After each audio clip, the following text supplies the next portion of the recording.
पितामह भीष्म ने भगवान से प्रार्थना की और कहा कि अब मैं शरीर को छोड़ना चाहता हूं, उससे पहले अपनी बेटी का विवाह आपके साथ कर दूं। भगवान बोले शादी तो हुई नहीं, बेटी कहां से आ गई बाबा? बोले मैं सांसारिक बेटी की बात नहीं करता।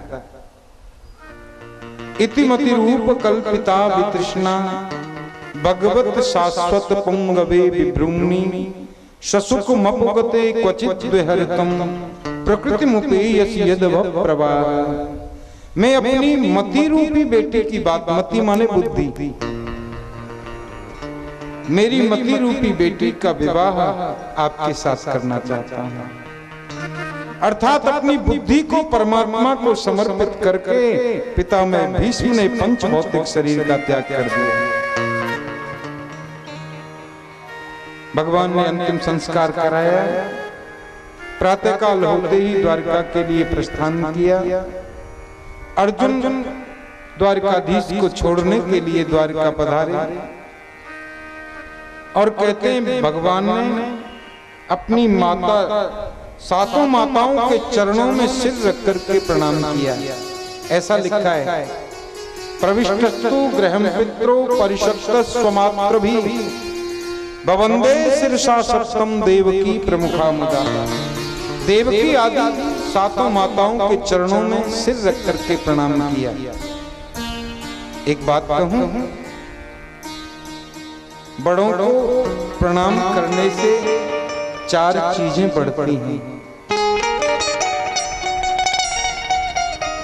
अभिवादन शीलस्य नित्यं वृद्धोपसेविनः चत्वार ते वर्धन्ते आयुर्विद्या यशो बलम।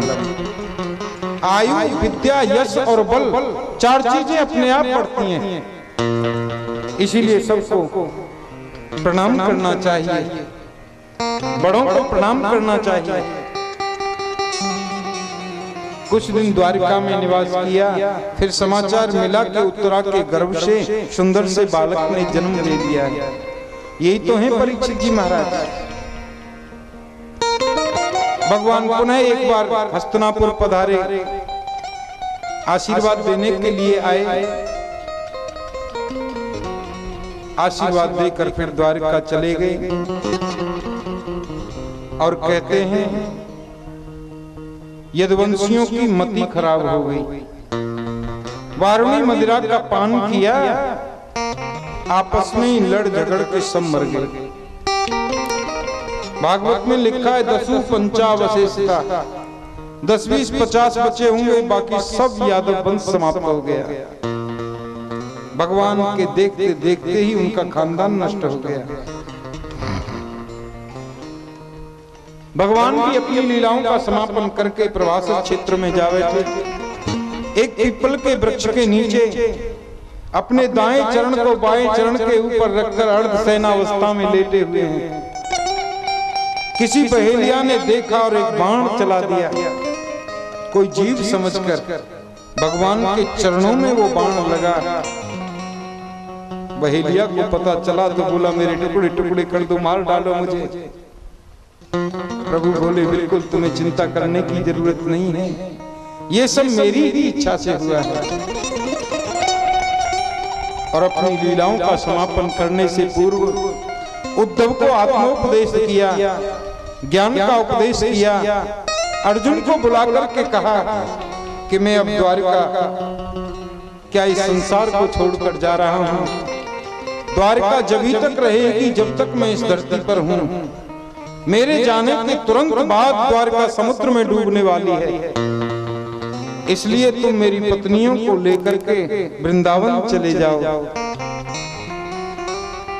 और वहां गोपियों के चरणों की धूल इनके माथे पर लगेगी तो ये पावन बन जाएंगे, पवित्र हो जाएंगे। भगवान अपनी लीलाओं का समापन करके इस धराधाम को छोड़ करके चले गए और कहते हैं भागवत में आकर के समाहित हो गए।